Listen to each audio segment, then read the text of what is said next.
This is Do It for a Living, your source for inside information on the future of automotive performance. I wasn't confident in my ability to go out on my own and make a living doing it. It finally dawned on me. It's like, man, I could do this.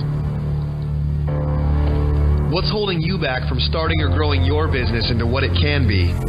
Well, if you're listening to this, it's not a lack of information. What you're about to hear is all you need to get motivated and start making waves. Do It for a Living podcast details the journey of today's true players in their own words. Find out how they broke out so you can too. The time is now. The time is always now. So I've got Chris Delgado and Dave Donnals here from D3 Performance Engineering in Houston. Boys, how's it going? Good. Great. So I'm going to dive right in. And we talked about some basic stuff and what we're trying to accomplish here. But tell us a little bit about yourself and your business. Like, how did you get started? What's your background? Man, I've been dabbling in tuning cars for probably about 15 years now.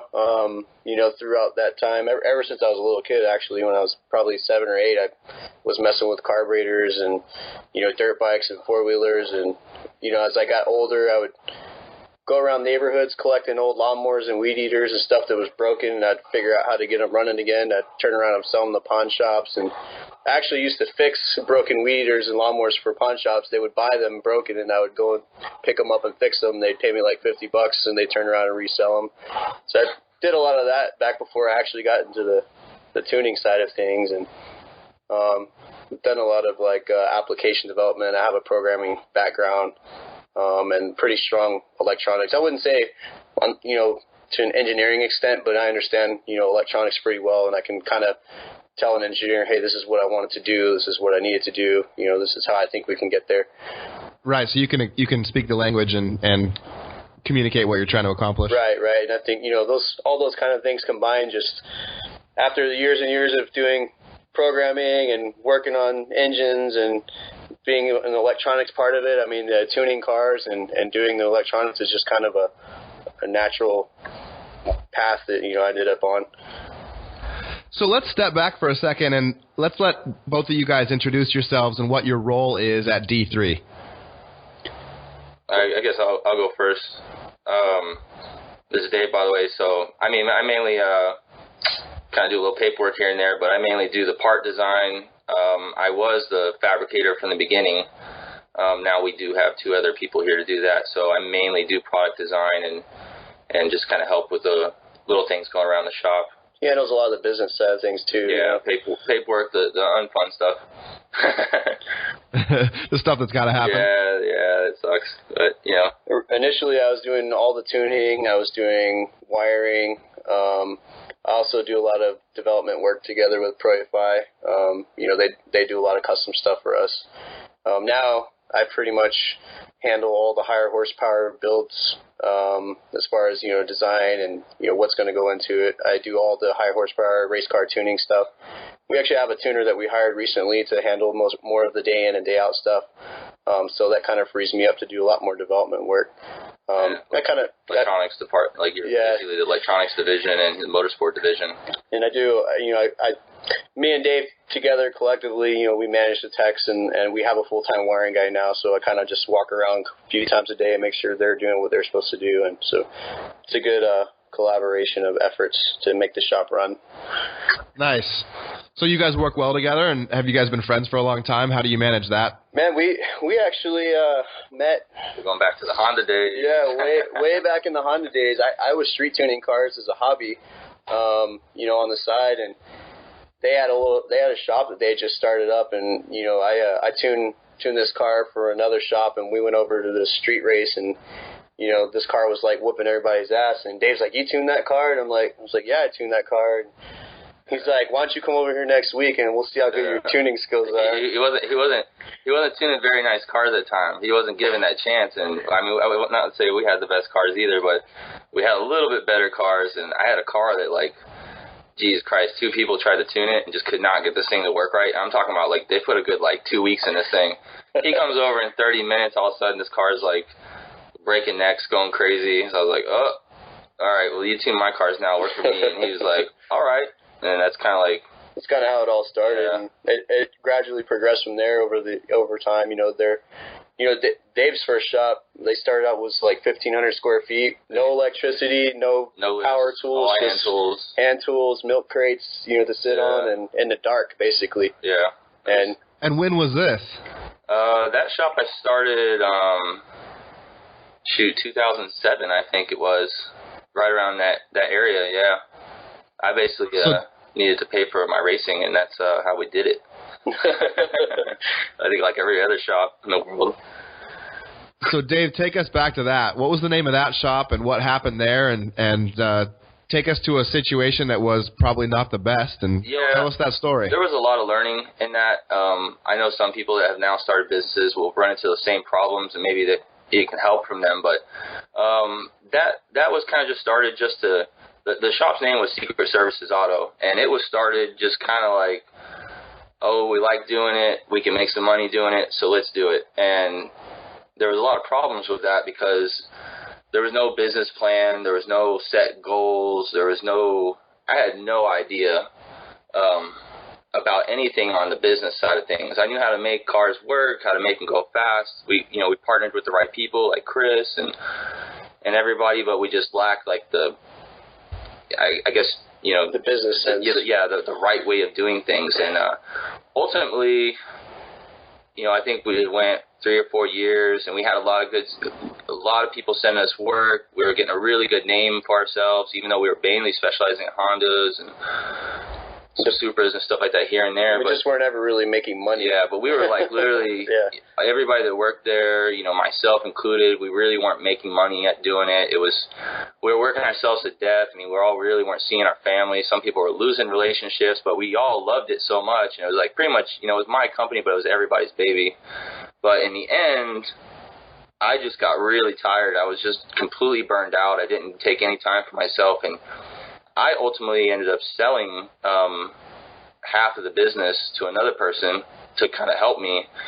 For whatever reason, there were some things here and there, but it didn't really work out, and I just wanted to get out of it at that point. And that person, Chris was still there. A couple of employees that we have now were still there. I got out of it. I was just like, I want to get out. I left the business. They continued on. It just got a really bad name and basically just kind of, it's closed now. It's gone. So had I had real planning and a real business goal, it would have done well for itself because we had a huge following. We had a really big name until we brought in the other business partner, and we had issues with, he was a really nice guy, and, we all were friends before that. We actually sponsored his race car before that. And then, over time, just the way he would handle customers and employees even, treated me like a piece of shit. And I'm like, dude, I was pretty much loyal to him and the company after David left. Me and Dave were always on the same page 100% of the time, and it was always a battle with the new guy. And it really hurt the company. I had people calling me saying, hey, man, I want you to tune my car, but there's no way in hell I'm bringing my car to that shop. Is there any way you can come over here? And me being the kind of person I am, like, I wouldn't do it. I'm like, man, I can't do it. I was like, I have an agreement. I'm loyal to the people who pay my bills, and that's what it is. And it got to the point where I was tuning one car every 2 weeks. It was just, whereas before I might tune 2 to 3 cars a day. And I finally got to the point too where I was like, man, I can't do this anymore. That company, the one thing that we did have going for ourselves it was right from day one, was customer service. Like, everything was off a referral. Like, we did no advertising, no nothing. It was all people said, I had a great, they did great service. They took care of me. You should go there. And after that, I kind of like, I kept doing fabrication and stuff like that on the backside. And I was like, you can just deal with customers for now. He's like, I got it. He had a sales background, but he literally just killed it, man. He just treated everybody so badly, and by the time I found out about it, people started calling me as well as Chris. It was too late, and I already saw the writing on the wall. I was like, it's going down. It's already been done. Once you do people bad and you get a bad name and you treat people unfairly and tell them they're not worth nothing, I mean, you can't go back from that. I mean, you can't tell people that they aren't worth nothing. These are the people that keep your business open. You know, they pay your bills and stuff. So, I mean, they are your boss. So the moral of this story is, and I had a bad feeling whenever he approached me about buying part of the company. One, always, when you're doing business, always stick with your gut instinct all the time. Always go with it. Two, if you're going to start a business, make sure you have a business plan. Make sure you have everything set up in stone. You might say, yeah, I like doing this, but realistically, you can't just do it because you like doing it. You're just going to spin your wheels. There's so much other stuff that goes on. You're going to get burned out, you know, so you really got to have a real plan for things. You know, that's what's helped us in this venture versus that one, you know. I mean, so go ahead. You said that you guys lacked the right way.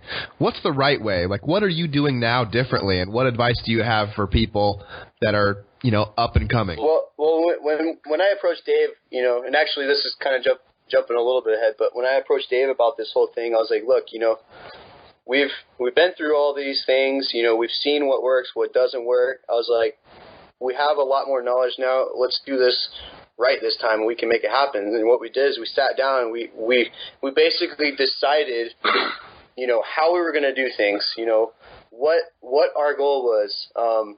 You know, small things as far as like, you know, we're only going to take in this amount of cars, period, you know, so that we don't have a bunch of cars sitting getting work done. Or, you know, we're not going to do engine builds because we don't want to have cars sitting here for 6 months while the machine shop takes forever, you know, or, you know, it doesn't matter if I screw up or if Dave screws up or if it's just something wrong with the car. We're always 100% honest about, hey, this is what happened. You know, hey, my guy made a mistake. He toasted your engine. We're going to cover it. Not, oh, you know, well, you got bad gas and, you know, that's probably what hurt your engine. You know, screw you. You have to buy it. And, you know, those kind of things are just, you know, setting those guidelines up front and everybody agreeing to them and being on the same page, I feel is super important because, A, it prevents arguments later down the road. Well, we should do this. No, we should do this. No, there's no argument. This is what we decided we're going to do, and this is how we're going to do it. And I think part of that came with just the past experiences and, you know, knowing what worked and what didn't before. And some of it's just common sense, you know. Yeah. You got to have, I mean, if anybody is looking into this, if you look towards any kind of, you'll see a lot of this for people that are trying to get loans or trying to get investors, all that stuff. You always got to have a business plan.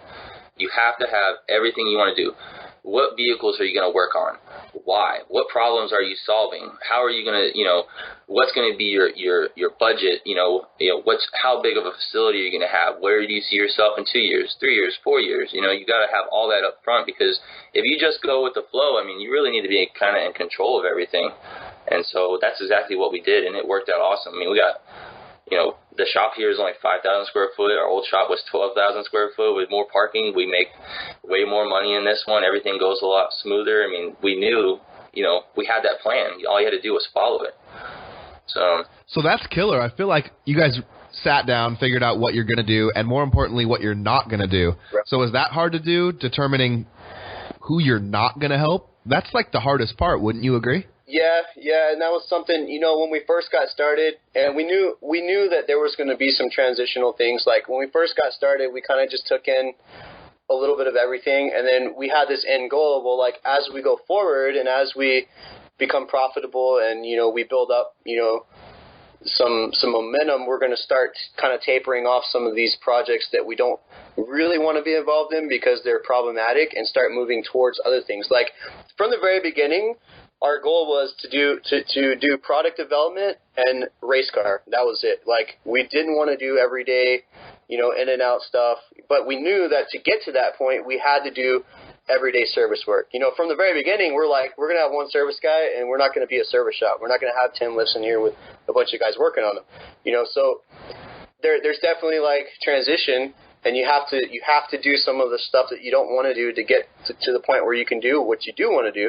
And we're still kind of in the middle of that. You know, we still take in things here and there that don't necessarily fit directly in our business model, but those things, you know, keep the building running so that, you know, we just spent, you know, quite large sum of money on a ferro arm, and we've got a 3D printer now, and we laser scan stuff, and that money's got to come from somewhere. Yeah, so stocking all your shelves, all your products, and all that stuff. And over time, we've gradually been able to increase our product lineup, and we're doing pretty well. We're selling a lot of products. I've got a couple irons in the fire on the electronics side that are being worked on right now, and we're gradually shifting from having a bunch of Civics and GSs with 2J swaps and things like that in here to having nothing but Corvettes and Vipers and race cars. That was part of our plan. So we said we're gonna make products for these. Well, then we might as well offer the service for them. Right. But we made it into just these certain vehicles where we could just really excel instead of having before we'd work on anything that rolls in the door, and you don't always have the best results because you don't always know.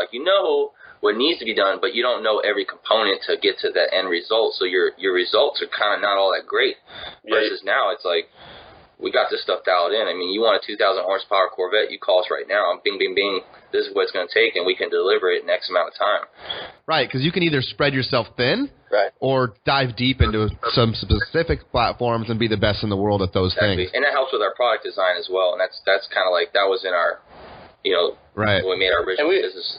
So you guys are focusing on depth instead of breadth, right? Well, focusing on specific platforms and not spreading yourself out trying to say we do everything. Right, and from the tuning standpoint, I mean, we still tune a lot of various cars, but we're not going to go and build a 600 horsepower Miata because let's be honest, I don't know the first thing about where the parts, what parts, this part, that part's going to break on a Miata, but we'll tune one if you bring us in one on a Mega Squirt or something and you want to tune it. That's something that we can handle. We're confident we can get that job done. So we're just trying to focus on things, we got into the CTSV market and we didn't really know a whole lot about CTSVs, but we got one. We took it apart. We figured everything out. And now we offer packages from 500 horsepower up to 1,000 horsepower with a full standalone CTSV, and we can turn one of those cars around in 2 weeks, from start to finish. Well, we broke the thing down to the bare bones, and got and just really dive deep in it. And we understand it from every point now. And I mean, a lot of companies do that, and those are the ones that excel. Yeah. And we do, we're pretty much sticking right now with GM stuff. We've got CTSV, we've got ZR1, ZL1, the Corvettes, and Viper. And we're moving into the Gen 5 Viper stuff, and that's actually been a pretty cool learning experience for me because I've been working with ProFi, and we're doing all the reverse engineering of the CAN system so that the ECU is fully integrated with all the factory modules, and that's been a cool project. So you guys are talking about all these products that you're developing, but that's a perfect segue into now how do you get the word out about the product so people know about it so that they can buy it?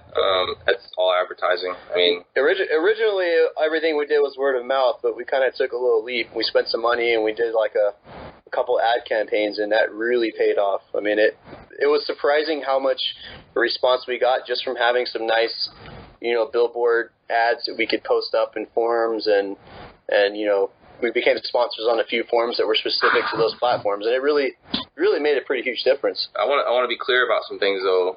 Being that we're in the domestic market and we speak about advertising, we're one of the few companies right now. We actually wait until we have this stuff working and it's proven before we go and advertise it.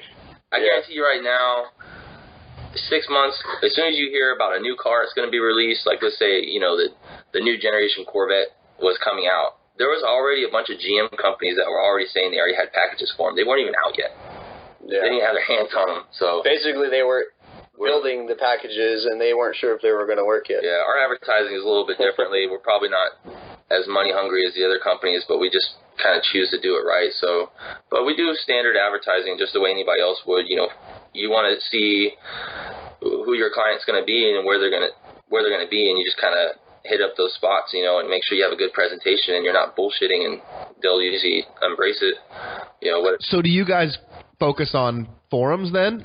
And how do you measure ROI on your ads? It's hard on the forums. I'll tell you, most people will be like, well, you'll just kind of go by what people post on there. I would say 90% of anything that we've sold off the forum has been from lurkers and not even people that post it. Generally, people that post and say this and that are never the ones that buy anything. It's a little hard to tell on that.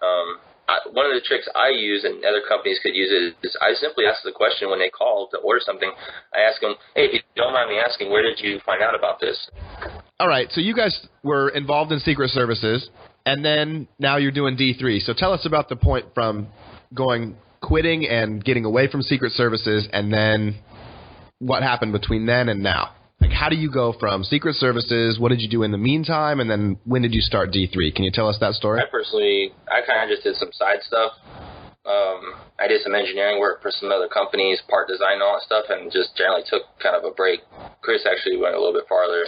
Yeah, actually, as soon as I left Secret Services, while I was thinking about leaving, probably a couple of weeks before, I was talking with Chris Harris, who's a really good friend of mine, and he basically told me, he's like, hey man, I'll give you a job up here if you want to move to New York. You can come up here and tune all my cars for me and run my dyno facility, and we'll make a business thing out of it. And it was a big kind of a step for me because, the whole time that I've been working for other people, I've never really worked on my own. I wasn't really super confident, and, I knew how to tune cars, but I wasn't really super confident that other people, I didn't feel like there was enough, I don't even know how to explain it. Like, I wasn't confident in my ability to go out on my own and make a living doing it. Self-confidence.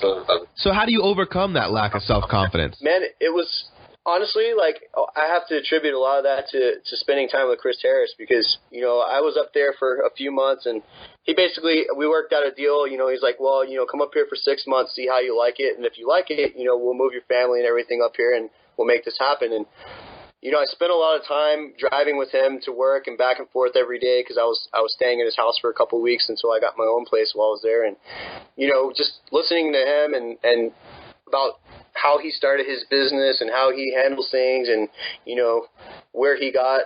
how he got there, how quickly he got there, over the course of the few months that I was there, it finally dawned on me. It's like, man, I could do this, this guy did it. And he's successful, and he's in a position now where he can hire me and have me just run his stuff, and he doesn't have to worry about it. Why couldn't I do it? And the other thing that was kind of during this whole time while I was up there, I was making trips back home and stuff, and every time I would come home, people were hitting me up, hey, can you tune these cars? Can you do this? Can you do that? And people were flying me back to tune their cars, and I'm like, man, I've got all these people back home that are waiting for me to come back so I can tune their cars and work on their projects, and I'm up here doing this thing, and it just didn't make any sense to me. And I'm like, man, I think I'm just going to go home and try to do this on my own. I have enough clientele. And well, I gave him a little bit of a wide opening too. I flew in for a Honda day just to kind of check everything out and get this whole craziness. And Chris Harris is probably gonna hate me for saying this, but I flew in and got the whole New York experience, which was like people were rude right off the bat around the plane, and I mean, it's cool here, and it was crazy. And then I looked and saw how much everything was costing, and like within 20 minutes of being there, I looked at Chris and I said, "What the hell are you doing here?" I was like, "Dude, you gotta go back home to Texas, man." And honestly, like I really enjoy working with Chris Harris and Joel. They're awesome. They're great guys. They're super honest business people. And if it wouldn't have been for just New York in general being so different from being in Texas, and being so much more expensive to live. I mean, it's ridiculous how much money you have to spend there to live. I probably would have stayed there, but it just wasn't for me. Damn taxi cab drivers. Yeah. So Dave came over there for Honda Day, and this was kind of, towards the end of me being up there, and we talked, and I was like, I don't see why we can't do this, like, you can handle all the fab stuff, like, I can do all the tuning stuff, like, we've got way more business knowledge and experience. There's no reason why we can't do this. So, he went back to town, I stayed in New York for a little while longer, and then, I finally made up my mind that I was going to go home, and that's kind of that. I did a lot of contract work for a couple shops, for several shops actually, when I got back until we got things rolling, and then we started all over just like we did the first time. We brought in 2 cars into Dave's garage, and we just started hacking at them and working on them, and we worked through a couple cars, couple projects. We started looking for buildings. We actually started looking for investors kind of right away, and we had a couple little bites here and there, but I feel like we never really came across anybody that knew us well enough to believe in what we were doing. So we ended up sourcing money on our own from our own kind of personal stashes, and our other business partner, Evan, had some money saved up, and that really helped us to get basically get our space. Within the first... We still started out with not very much. Basically nothing, but within the first, 6-8 months, we probably spent $300 grand on the space. We reinvested almost everything that we made immediately just to get where we wanted. But we knew, you don't want a crappy-looking shop, so we went in and we painted everything. We said, damn, it's too hot in Texas, so we AC'd everything, the fab shop, the service side, all AC'd. We said we want a professional dyno facility, so we built a dyno cell. One of the ideas from Chris Harris over there.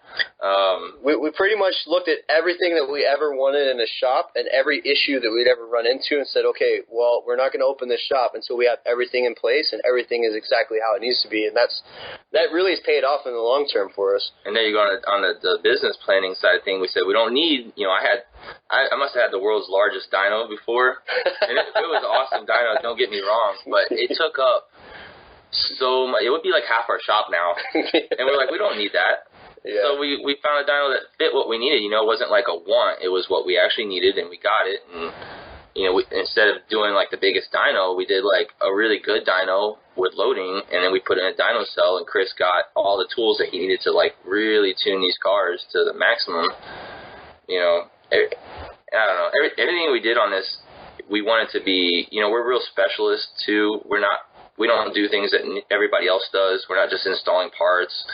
We're not just tuning cars with, whatever we can find on the street. I mean, we're a real professional setup, business. Or we try to be, at least. Yeah. We try to do everything we can. Within our means, I mean, what we can do. Right. I mean, nobody's perfect, but we try to go the extra mile and do everything we can possibly do to be as professional as possible. And, honestly, people that know me or people that don't know me, the first thing you'll notice about me is I'm kind of goofy, and I think that kind of sets people in a weird tone initially. But once you get to know me, when it comes down to doing the stuff that I do, I'm pretty serious about it. I might be a little crazy or whatever, or goofy or whatever you want to call it. I got ADD like crazy, but when it comes down to a project that I want to do or a goal that I want to achieve, I'm very focused and I am very professional. I mean, I used to do control system programming, and I would go into these buildings, these multi-billion-dollar energy companies to program, their automation systems. And, I had to be a professional. I couldn't be goofing off or swearing or, I had to wear nice clothes and speak properly, and that's one of the things that, it's kind of hard. You get a new customer in and you're all up front and professional with them, and then you kind of feel them out. How much will this guy joke around? How laid back is this guy? And some customers are hilarious. You get them rolling and it's like, it's really cool. And other guys are just real stiff, and you just have to, you kind of got to fill out. Or they might joke only one direction. Yeah. Yeah. But professionalism, man, that was the number one thing we said from the beginning, and the whole business is wrapped around that, Yeah. Management wears polos. Floors are painted. We have a guy that comes through our shop and details every single car every week, not on the customer's bill. We just do it to keep everything looking nice, Once again, AC, so our techs don't look like sweaty, slaves walking around, And those ACs were expensive, but it was worth it. A really nice waiting room. The way we present ourselves online, we keep software that basically the customer can stay updated on their build 100% of the time. They get picture updates, What software is that? It's actually called My Shop Assist. Okay. Mm-hmm.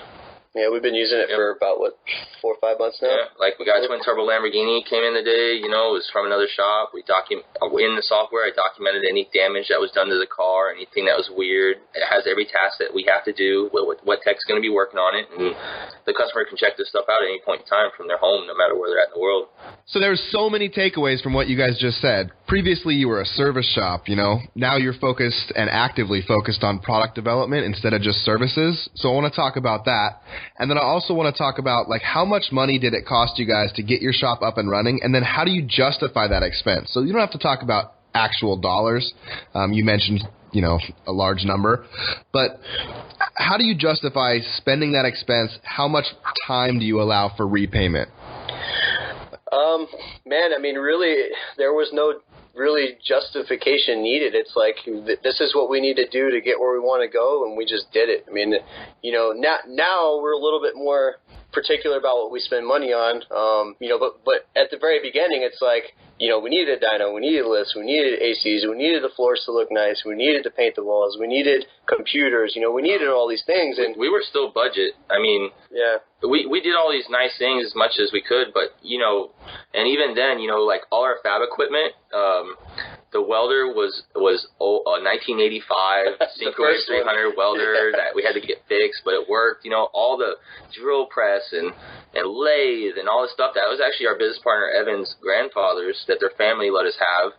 You know, even the bandsaw was like a wood cutting bandsaw that we just made work from the beginning. You know, we bought used lifts and we like refurbed them and got them, repainted them, made them look nice. I mean, a lot of we spent a lot of money, but we tried to be careful about like not spending extra money on stuff that we didn't really need. Like, we found this badass deal on this bandsaw that was like used at NASA to build some space module, and we got a super sweet deal on it. And this thing's like, it's like a 15-foot tall bandsaw. The thing is huge. $50,000 bandsaw when it was made. And we paid what? Got 3-speed transmission. I think we paid like $4,500 for it. Yeah. So we just kind of, I mean, I guess since, you know, this is mainly for people that are going to be starting businesses, you have to have a budget in your mind and stay within it, or like just spend wisely. You know, you don't have to have all the best, nicest stuff. I mean, you can get older stuff and just paint it, clean it up. Yeah. So that's real key for people when you're starting a shop too. Don't spend all the extra money you don't need to. I mean, use that for, I don't know, when you have a problem, man, when you're running out of money. I mean, it's good to have money put away and didn't just blow it all on your shop opening up, and like in 2 months you got no business and you have to close, you know, or you might need it for a further project. Like, we got to invest a lot of money. When me and Chris and our other business partner will sit down and say we're going to do this product, and everybody gives the go ahead, you know, we're looking at a substantial investment of time and money up front just to get it on the shelf and stock it. Like, if you blow all your money on instead of getting used lift and you get this crazy space age lift, well, you could have used that extra money to stock those products that are going to make you a lot more money in the long run anyways. Yeah. Right. I think realistically, like, our first lump sum that we you know, collectively put together was probably about $50,000 or so, and that got us a space, got us started on, you know, we budgeted it all out. We had it all written down on paper. We're like, all right, we're going to spend this on this, this on this, this on this, and we stretched it pretty far. You know, we did our own floors. You know, we have you know, a long-term friend of ours who, you know, does a lot of painting. They came in. Yeah. We paid for all the painting stuff. They came in. They helped us paint everything. You know, we kind of call on a lot of our friends and even past customers, you know, that you know, we had done business with in the past, say, hey, you know, do you do electrical? Do you know someone does electrical that could, you know, that could help us out with electrical? You know, we had a lot of, you know, we had a lot of support from people that we had done business with and friends over the years. You know, when you do people right, you know, that time comes when you got to call on them, and you know, you're lucky when they show up and help you out. So. It's too many to list, but big shout out to all those people that gave us a hand when we were first starting. I mean, it was there was a lot of help from a lot of people. Nobody even had to do that stuff, and they chose to help us out. And I mean, the real. So that's another. We would have spent probably, though, like, if we didn't have all the support and all that stuff, and we went all out, we probably would have dropped about $150,000 to $200,000 probably on everything, I would say. Yeah. Easy. So, I mean, we I guess it's kind of a good moral there is, you know, like, if you're going to start a shop, make sure you have a lot of friends that you've done right.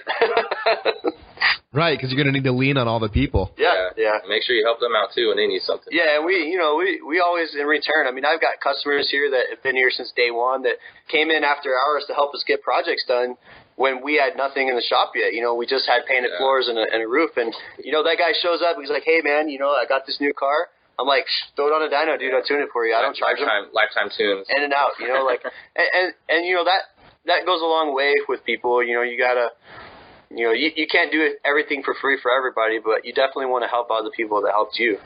And no doubt. We try to stay on top of that. So, again, previously you guys were a service shop.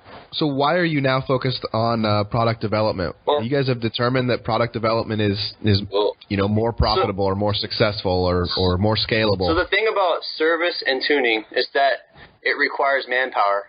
And you can only do so much, and then you're capped out. Like, you only have so many hours a day.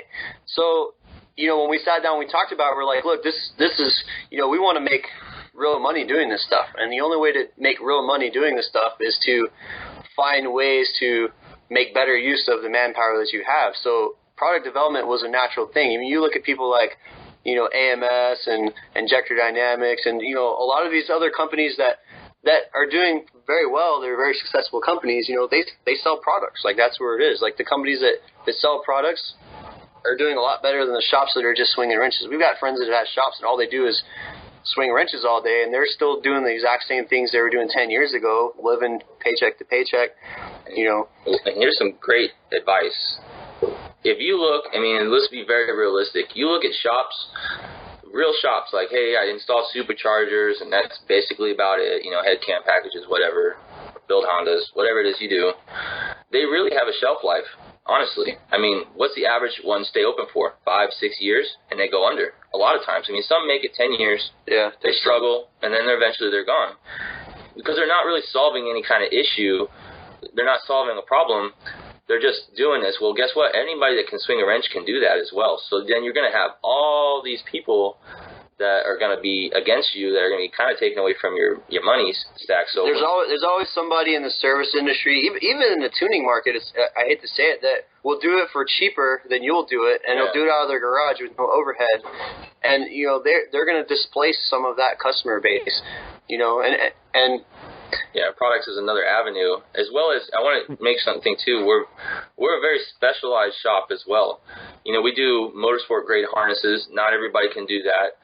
A lot of the systems that we do, because we are Chris is so in depth with like Pro-Fi and Motec and stuff like that, we can do a lot of harder setups that most people can't do. Fabrication, not everybody can do that as well. We're really good at that. We can do some pretty crazy setups, and then the product design as well, which we do for private label for other companies. So we're really blessed that we do things that not everybody can do, and that is one of the things that really helps us grow as a company, is that we don't have so many people that there's not as many competitors in our area that can do what we do. Yeah, and on top of that, we're really lucky. We work with a lot of businesses, like, all over the world, whether it be tuning, they send us their stuff. We do their fab projects for them. We do their product design. We do the product manufacturing, and that's another thing that's really helped us be as big as a company versus a service shop. We do a lot of private label stuff that, you know, we don't post about, we don't advertise about it. You know, companies pay us. You know, I travel all over the world tuning cars. I've been to, you know, to the Middle East. I've been to Canada. I've been all over the U.S. You know, and sometimes I'll post here or there. You know, hey, I'm in Qatar, I'm in Canada, whatever. But you know, there's a lot of other tuning that goes on for other shops. You know, and we don't post that stuff because obviously they don't want people to know that, hey, you know, we're hiring this other guy to come and do our stuff. You know, but we do a lot of that, and we have good relationships with those people. And there's a lot of money in that as well.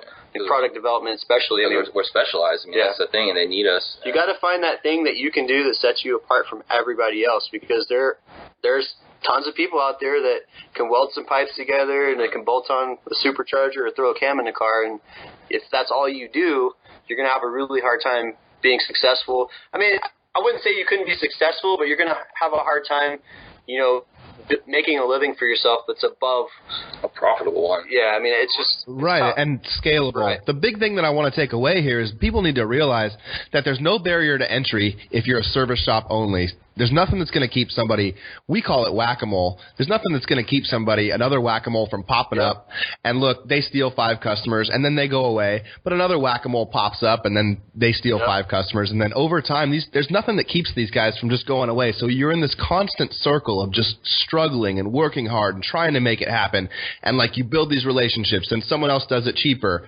but then they go away, but then that's okay, because another guy pops up, and he does it cheaper, but then he goes out of business. But there's nothing to keep these guys from these whack-a-moles from just popping up over and over and over. Really, like, the worst part of that, and I would say that we are a more expensive shop to send things to, so we're generally the people that got to fix all the stuff. Whenever they go to somebody else and then the guy screws it up and da-da-da-da, then we finally get the car, they're like, fine, I'll pay it now, you know, and we make it awesome for them, but it really sucks, man. We got to deal with, we got a car. Hold on, let me go tell them to push it out instead of driving it out.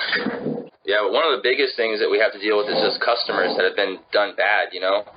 It really stinks. Those whack-a-mole shops, they're the reason. Yeah. And the thing is, there's nothing to keep more of those from popping up.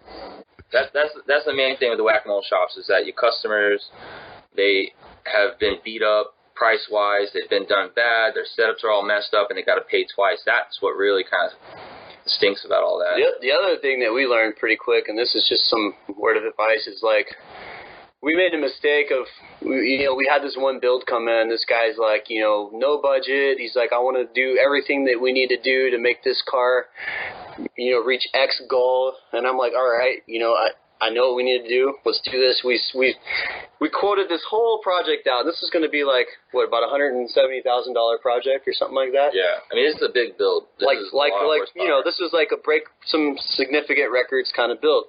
And, we spent all this time, I'm on the phone with all these different manufacturers, the transmission guys. I'm on the phone with the suspension guys. I'm speccing out, the electronics for the car. And we get this whole package done, and we send it to him, and he's like, a week later maybe, he's like, oh, well, by the way, I got this other shop that said they'd do it for $60,000 less. See you later. They took the whole build, used it as a roadmap, and then just marked down a percentage off the whole thing and then won the ticket. So kind of a word of advice is if you're going to spend a lot of time quoting a project like that, especially something that's going to be that expensive, get a down payment or some sort of fee for the consulting initially, and don't give them the final build sheet until they've paid for the job. So we learned that. And that's tough to do because everybody's going, well, I don't want to create these barriers because I might lose the customer right there. But what you really need to realize is that you're qualifying the customer to find out if he's really the right customer for you anyways. Like if he's not willing on a $170,000 project to pay upfront a deposit, then he's not the right customer and probably isn't going to come through on that project anyways. And that was, but that's a tough thing to do. Something that we had to learn. I mean, it is hard because you don't want to just say, well, we'll spec your build, but you're going to pay us $1,500 to do it. Because then you're like, well, is the guy going to be turned off by that?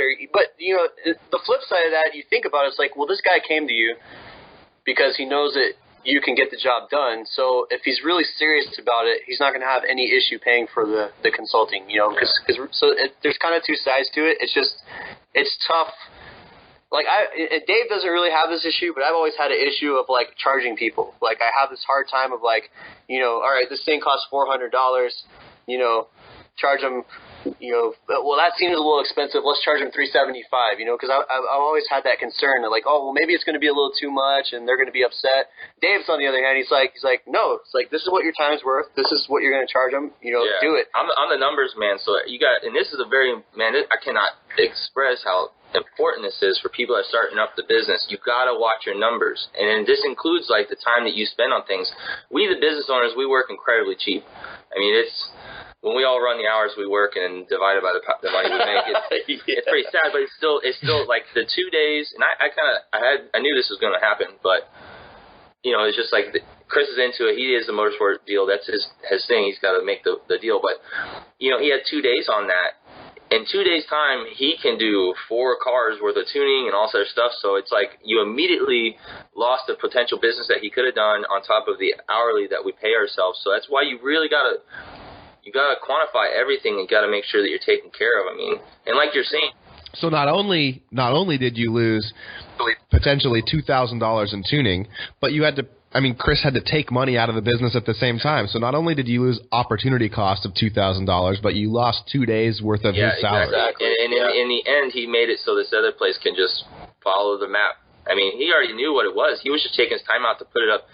You want the customer. What a lot of companies do, they just put one little thing. You're like, you want 2,000 horsepower? Here's our 2,000 horsepower package, and then it says, you're going to get a drivetrain upgrade, built motor, and a turbo kit, and that's all it says, and it's this much money, and that's how they protect themselves. But Chris, we're truthful people. We want people to know what they're getting. Hey, you're getting a cone transmission. It's built to this spec. You're getting this motor. It's built by this person. It's going to support this much power. You're going to get these turbos. We're going to build the manifolds this way.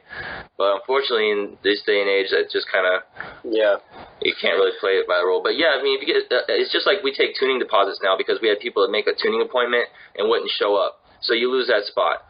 We started doing a $100 deposit, $150 deposit, whatever it is. and it's like a couple people are like, oh man, I'm not doing that. Obviously, those are people that are not going to even show up because they're too afraid of losing money. Like they know their car's not even ready yet. Yeah. You guys, I agree with you 110%. We do the exact same thing. Look, if you can't, to schedule an appointment and for us to allot our time, you have to give a deposit. That comes right off of the total anyways, right? So, I mean, you're not paying anything additional. All we're doing is ensuring that you're going to show up. So at the time that you schedule your appointment, you pay a deposit. Yeah, and you qualify your customer. Yeah, we do, when we first started, we would, like I said, we pretty much take in anything, but we turn a lot of stuff away now. We've got plenty of work coming in, and a lot of times it's smarter to turn things away that will be problematic in the long term, especially if you kind of get the feeling from the guy that he doesn't really have the budget to do it right anyways. Yeah. Because I much rather not do the job at all than do the job half-assed, and then he takes the car, and not because we're not capable, but because he doesn't have the budget to do it, and then he takes the car somewhere else, and, oh, well, these guys did this. Well, that's pretty shitty, like, who would do that? Yeah. Oh, well, D3 did that. They're always going to... The reason that you did it is because you didn't have the budget. They're always going to leave that part out, though, It's like, that's just the way customers generally work. And that's just his business in general. Everybody's so cutthroat. So, yeah, you got to protect yourself. Like, never take down the quality of work just to get the job, Like, make sure if you can't do your 100% best on the project, then just don't do it at all, because it can really, it might not be the first month, it might be a year, but it'll come back to you. Yeah. And it won't be your fault, but it's going to be your fault the way they're going to put it on the internet. And a lot of people, when I tell them that, they're like, oh, yeah, but if we charge this much or we do this, we won't get any business. No one around here will pay for it. It's like, well, it's kind of a reciprocating thing. Like, if you do really good quality work, then the next guy is going to see that quality work, and he's going to be more likely willing to pay for it. But if you cut the first guy a break and you do half-ass work, then the next guy's going to be like, oh, well, you only did half-ass work, so why would I pay more money, to have you do it over someone else? So it's a tough kind of like circle to get started, but once you get the circle started and you keep doing this really great work, now we get these guys that come in and they expect to spend $60,000-$70,000 when they drop their car off, because they brought the car to us because they want that level of work, that level of quality. Right. So it does take a little time, and there are some, lines you have to kind of bend to get to that point, but it can be done. It doesn't. I don't really think it matters what market you're in. I think it can be done. That's with your business plan. Back to that. If you set that stuff out from the beginning, you won't really have a transitional phase because you'll already be doing it from the beginning. So you write a business plan so that you always have like guiding principles and things to look at. Like, is what we're doing today, are the decisions that we're making, are they in line with our ultimate goal that we set from the beginning? And you always, you're going to make differences. You're going to make changes as you go. We've kind of done that, but you've got to have that core business plan to make it survive. Or I promise you, your business won't survive. It won't. Even if you're opening up a cupcake shop, you got to have a business plan. Even though, hey, man, I'm making cupcakes, I'm selling to people that are hungry, but how many cupcakes are you going to make? What's going to be your waste? How many employees are you going to have? What's it going to cost where you're at? Where you're at is how much business is it going to be bringing you? How much walkthrough are you going to have? Where are you going to do your advertising? See, there's so much more to it than just giving the cupcake to the people walking by. Yeah, so it's key for your business plan. So you guys said that you focused on, specific things. And what I find is that the reason that it's so hard to say no to your customer is just because you care. Yeah. And, you don't want to say no, right? You want to make the dude happy. But at the end of the day, you have to be realistic. And you can't just keep giving away your time, or you're not going to have a family to go back to, right? It's going to dwindle away anyway. Are they going to give you a place to live whenever you're homeless? Right. So, but that's so difficult, right? Why is that so difficult? It's just because you care. Like, why do you care so much about trying to help everybody? That's been one of the hardest things for me to to change a part of my personality, I guess, because, a guy would come in on the dyno and he'd have all these problems with the car, and I would spend a whole day just trying to help him fix all these issues with the car that weren't even tune related. And then at the end of the day, I'm charging him $500 for a tune that took 10 hours. And it's like, it was really hard for me and it's still difficult for me now, to say no to people. Because, I want to help everybody out. I want everyone to enjoy, this sport as much as I do.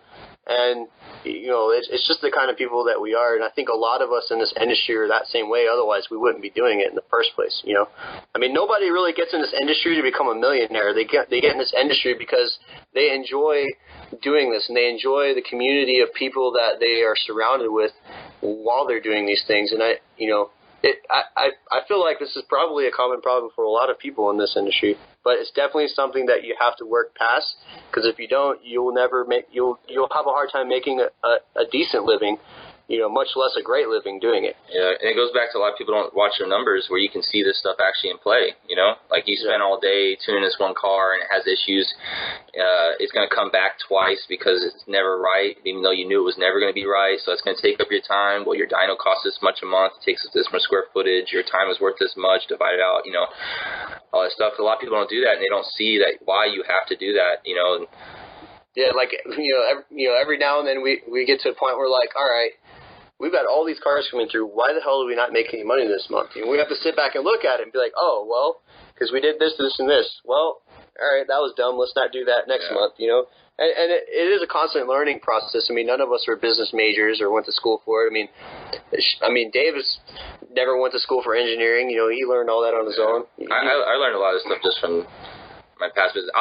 Let me tell you this crazy story, and I was going to sidetrack too much.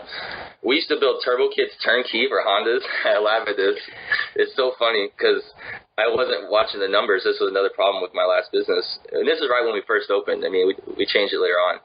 I think I was doing like turnkey turbo kits on Honda Civics, installed and tuned for like $5,000. So I ran the numbers on that. We were losing like $3,000 or $4,000 every time we sold one. So whatever money we were making for the dyno, it was probably swiped by that turbo kit. So just, we don't have that issue anymore. And people are like, why does the turbo kit cost this much? Well, you want custom, it takes this much time. It's going to cost this much to do it. So it's very important, man. I cannot stress enough. Watch the numbers. You talk to any professional or a business owner, and they'll tell you the same thing. You got to watch the numbers, no matter what it is you're doing. And if they're not adding up, you got to figure out why they're not adding up. Yeah, business plan and watch your numbers. Yeah. Super important. Those two things destroyed my last business. So many takeaways from this. At the end of the day, it's irresponsible to give away your time. You have to charge for it. I mean, there's always those lines where you help somebody out just because it's the right thing to do, but 90% of the time you got to be making the money that your time's worth. You need to throw in like an extra 30 minutes of time to help the customer out. I mean, he's going to be happy. He's going to give you some word of mouth. But you can't say I'm gonna put another 2 days into this thing when it's not even your fault. It's like, his car's not set up right. You told him he doesn't want to fix it. There are times though, like, and this is totally understandable. There are times where like I run into an issue that I couldn't figure out. And because it was a challenge, I decided to take my own time to do it. There's benefit to doing that. When you're going to learn something new or figure out an issue that maybe you haven't seen before, because there's a return on investment in that amount of time. Because later, when you come across that again, you'll know it, you figure out, you fix it, or you learn the process, or you learn the product, or whatever it is that you're fighting with. That's like one of those things you can't really quantify. Yeah, it just needs to be. It's hard to put a dollar. It's just a learning experience, and you have to.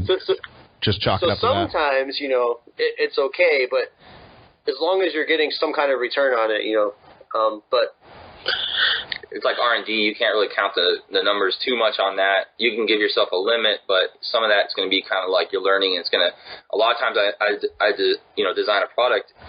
It carries over to the next thing. I mean, we must have did like on our ZR1 development for heat exchangers. I must have put, we had another engineer here working with me on that project. I mean, we both put in, probably about a month's worth of time, but not to mention all the cores that we bought to do all the testing and we bought so much like data collection, hardware, and we spent a lot of money on that. But for example, we might have had a loss if I was to quantify the time we spent on that project. But I carried over every bit of the information we learned over to the CTSV stuff, and it required very little R&D at that point. It was already mapped out. So you guys had figured out a process, and you could apply it to CTSV like way faster. Testing, we knew what worked, what core worked, what pump we needed to run, where we needed to be at water flow wise, and it just right over. We were done. So, cool. Yeah, definitely. And I mean, the same thing like Chris was saying, he spent a lot of time on a tuning situation, and he put an extra 5 hours, but 2 more of those cars came in, and guess what? It just saved all that time. So it'll pay for itself. And it did not only save us time, it saved the customer time, because normally the customer would be paying for that time. So it kind of benefited everybody. Yeah. So guys, I got one last question before we jump into quick answer questions. What's your big, hairy, audacious goal? Man, honestly, from the get-go, the dream was to have enough products on the market to where we can sit back and all have a race car and just have fun racing our race cars. I mean, that's the dream. Like, I want to have a drag car. Dave wants to have a road race car. And we'd like to be able to say, hey, you know what? Let's take today and let's work on this race car. And let's get it ready because we're going to go to the race this weekend. And not have to worry about, are we going to be able to pay the bills? That's kind of the goal. I mean, we like to have it to the point where we're selling, where the products basically that we're selling cover all the expenses of the business, so that we can say, hey, we want to do this build, or nah, we don't want to do this build. Yeah, pick or choose, and of course, I would like to go to other business ventures as well. So, like what? I mean, I don't want to release all the information, but hopefully, this one does good. We're going to move over to other things, Yeah. We're definitely going to start pushing more towards electronics development and stuff too. That's something that we didn't have the time to do it before, but now that we have a full-time tuner that takes care of, the everyday stuff, I can spend a lot more time on that side. It's something that I've always really wanted to get into, and I've really, moving forward with the development stuff, and we've got some irons in the fires with Pro EFI with that kind of stuff, and probably do some Motec M1 development here in the future as well for some custom applications. So, we really want to move forward. Development is really what drives us. Like, me and Dave are very problem driven. Like, we see a problem, and for us, the enjoyment is figuring out how to solve that problem. And that's, right there for people that are doing things, Chris hit it on the head. The way you can make money and guarantee sales is, instead of just doing something because somebody else is doing it, you need to go out into the world and find problems and solve them. And that's how you're going to get places and all that stuff. And that's how we do it. Like, we don't just design a product because we're like, oh, that'd be cool. Yeah, this guy's got one. I want one too. It's like, how about you solve a problem? Or, all you're going to do is be going up against these other people. That's very important right there, I think. So we're 15 episodes in, and I've only heard that from maybe one other guest where they specifically came out and said, look, you guys need to realize that you're not in business to make $1. You're in business to be paid to solve problems. Like, you need to realize that's what you're trying to do. You're in business to solve a problem. Yeah, a lot of people don't want to tell people that because that's the secret of making money in business. It's to not need money. Really same way that you pick up chicks, right? The best way to pick up a chick is to not need, let her know that you don't need to. Yeah, really, right? Or drive a Lambo, one or the other. That's it. Every company that makes a lot of money solves a problem. A safety company says, hey, this guy, they're doing this activity, they fall off all the time. How can I make some kind of safety brace that works with this and solve it, will save this guy's life? Boom, they design it. Guess what? They're selling. I mean, come on, people, watch Shark Tank. It's on there. Dude, so much good stuff. So now I'm going to jump into quick answer questions. We're just going to knock these things out real quick. No more dialogue. First one, tell us about a game-changing product that you've seen in the last year. I thought hard about this driving to and from work every day because I know you always ask this question. Man, there's honestly, there's a lot of really good stuff out there, man. It's hard to pick one. I think CAN-based engine managements, man. Yeah, I mean, if that didn't come out, we'd be screwed right now with all the new technology. That is a big deal. I mean, the ECU manufacturers that are making it easy for either the shops or they are doing it themselves, making it easy to integrate with the newer factory cars is a big deal, because the newer factory cars are so many other things going on in that vehicle besides just the engine management, and they all have to talk to each other and coordinate with each other and be on the same page, or else stuff doesn't work right.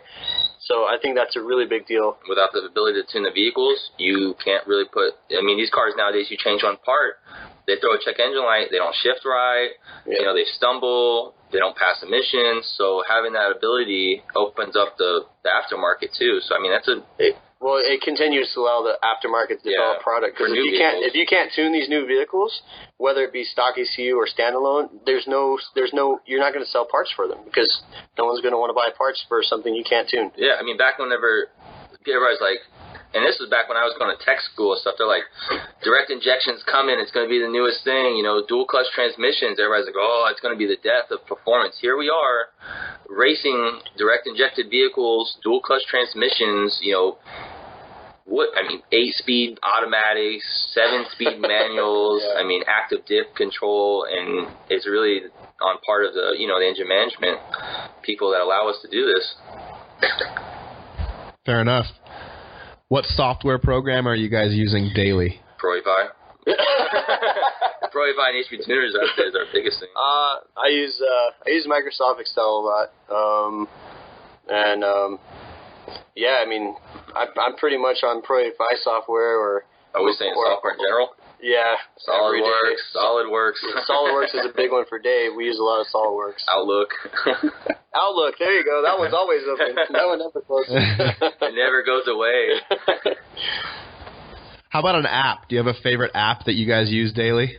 I use crap out of Dropbox. Like our office runs on Dropbox. Our dyno, all our tune files, all our business documents, we have it all kind of partitioned out. And, if I'm in Qatar and somebody needs a file, I drop it in Dropbox and send them a link. It just makes sharing information so much easier and faster. Dropbox is huge. Everybody that's listening to this right now, go out and get Dropbox. Yeah. Now. Seriously, we'll stop. Go download Dropbox and start using it today. Yep. All right, what's your favorite shop tool? Man, I really use probably one of the best investments I ever made was my Pico scope. I knew you were going to say the scope. I use that thing all the time. I have a Pico scope and I have a really nice regulated power supply, and those are the two things that I probably use all the time. On my end. What regulated power supply? And honestly, I bought it from like a junk electronics store. It's MCP Lab Electronics. It's nothing fancy, but it's about 40 amp power supply, and I can pretty much run anything that I need to run on it. Yeah, and it works fine. So on my side, I'd say our ferro arm and our 3D printers is my tool. Yeah. That's kept us on the edge of technology and really helped us we can output products really fast because of it. So yeah, not even just for prototyping, but we make like actual parts, like bezels and stuff for like the Motec dashes. Yeah, we did a twin turbo Corvette and we did a Motec C127 in there. I took out the cluster, scanned it with the ferro arm, reverse engineered the cluster, got in SolidWorks, designed this whole bezel, made it where it even bolts in and everything, and then I 3D printed it, wrapped it with carbon fiber, put it in the car. It actually custom bezel. It actually fit the contour of the stock cluster, so it completely just like perfect. Sat flush against it. It came out really nice. Yeah. And we did one for a Ferrari too that came out really nice. We did. One of our Ferrari twin turbo packages. We did a floor mount for the C125. We were using it for just a gauge cluster. So. Neat. Everybody's got that, so it's cool. It helps out a lot. So what's the future of automotive performance? Well, I know direct injection is getting more popular, and I know a few companies have tried to modify the injectors, which I think is a really bad idea because there's a lot involved in how that stuff works, and even just the shape of the piston in relation to the injector, spray pattern stuff is very critical. But I think I think direct injection is the next big hurdle. There's already a couple engine managements that are tackling it and have done so with success. But there's only a couple. It's not really a mainstream thing yet. But with GM putting out the C7 Corvette and the Z06 direct injected, it wasn't a big deal when like the HHR had it and the Mazda Speed, because those are kind of like small markets. Not a lot of people buy an HHR trying to make 1,000 horsepower. But when you bring out a car like the C7 or the Z06 and it's direct injected, you're pretty much guaranteed that the aftermarket's going to start looking at it and say, hey, okay, GM's doing it with their sports car. It's only going to be a matter of time before everyone else follows suit. And I think that's going to be the next big kind of movement forward is learning and understanding direct injection, figuring out how to make high pressure pumps move more fuel, hold more pressure without rupturing their burst discs in the pumps. And, there's a lot of just little things that goes into that. That's going to be really... There's a lot of things going on with direct injection that's difficult, and that's like fuel pumps, for example, are application specific. Right. So instead of just like, we have high flow fuel pumps like we do now with port injection, it's going to have to be all this money in development, and then you're only going to be able to sell maybe a fuel pump for an application because it's flanged for that motor. Yeah, unless they start doing like adaptions and all that stuff. But that's going to be one of those things this next year or two. It's going to be really, we've been doing a lot of the C7s lately, and we've kind of figured out a lot of stuff on them.